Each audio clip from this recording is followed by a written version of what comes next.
can talk about the charter later. I think let's talk about the charter later, because to me the charter is not up to the level of what most national constitutions provide.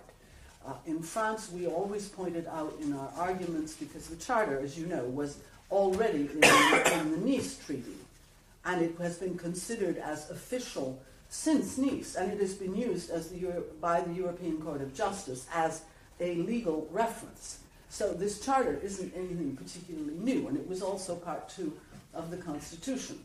And now it is there, and they're saying, well, suddenly it's official, but it's already been official. So anyway, we said, for its position in the Constitution, this is way under the rights that are granted in the French Constitution, particularly the fact that in France you have the right to work, which means that you also have the right to unemployment compensation if you don't have work. And in the Charter, it says only you have the right to engage in work, which is very different. In other words, if you can find a job, you can look for a job. If you find one, nobody's going to prevent you from working. They can't. But it doesn't mean that you have a right to have decent, dignified work. Now, I don't think that the separation of powers is anywhere near sufficient. The Commission is all-powerful. It's becoming more powerful.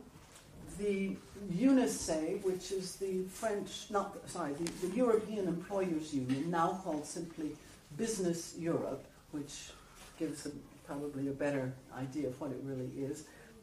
They said after the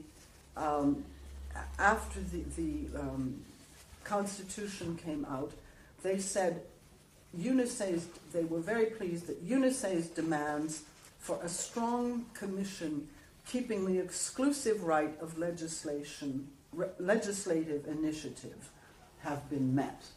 The UNICE was very pleased with the structure that came out of the Constitution, which is the same one that we would have in Lisbon. So business is very happy with this. This goes along with my argument that what we are doing is constructing a neoliberal model which will be all pervasive, and that it will contribute also to destroying the national state and the capacity of the national state to take care of its citizens. I hope everybody knows that European law and even any European measure of the Commission doesn't have to be a formal directive. Any measure supersedes national law, including constitutional law. I hope you know that, and that 85% probably of the legislation that is going to be coming down the road for us is going to be coming from Brussels. It's not going to be coming, in your case, from the DAO. It will be coming from Brussels. You've already mentioned the reservoir of Eastern European labor, but I think maybe that's worth stressing, because these 3 cases that the European Court of Justice has decided, one in Sweden, one in Finland, and now this most recent one in Germany, all go in the same direction. And the German one, the most recent, which was only 10 days ago, is even more dangerous. It was decided on the basis that, yes, you can pay people at 50% of the minimum wage agreed in the convention for that trade, for that activity. But it was granted, I think, on the basis that this coincided with freedom to offer services. So, you know that another clause that comes back all the time is the free movement of goods, people, capital, services. And that means that if anyone can, displace people to provide a service in another country, they can provide it at whatever price the traffic will bear. And someone will always be willing to work for less than you, in worse conditions than you, but they will be freely providing the service, and now the Court of Justice has vindicated this point of view.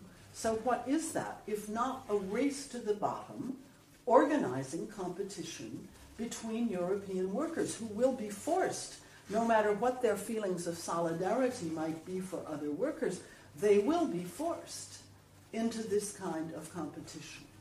And this is not a myth. I mean, we can put numbers on this. Since the mid-70s, the share of capital in the value added has increased and as the share of labor declined. This is a reasonably complex concept to do methodologically, and I can't do it myself, but the idea is simple. People work, value is added, and the economic product is shared basically between capital and labor. In the mid-70s, workers were getting 3/4, capital 1/4. Now, capital, and this is 2002, so it may be more now, workers are getting 60%, not 75%, and capital is getting 40%, not 25%.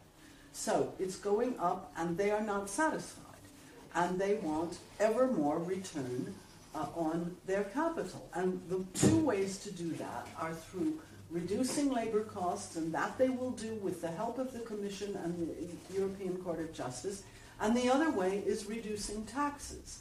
And they are also allowing a tax structure in which the free movement of capital, right, no taxes on capital flowing across Europe or between Europe and third countries.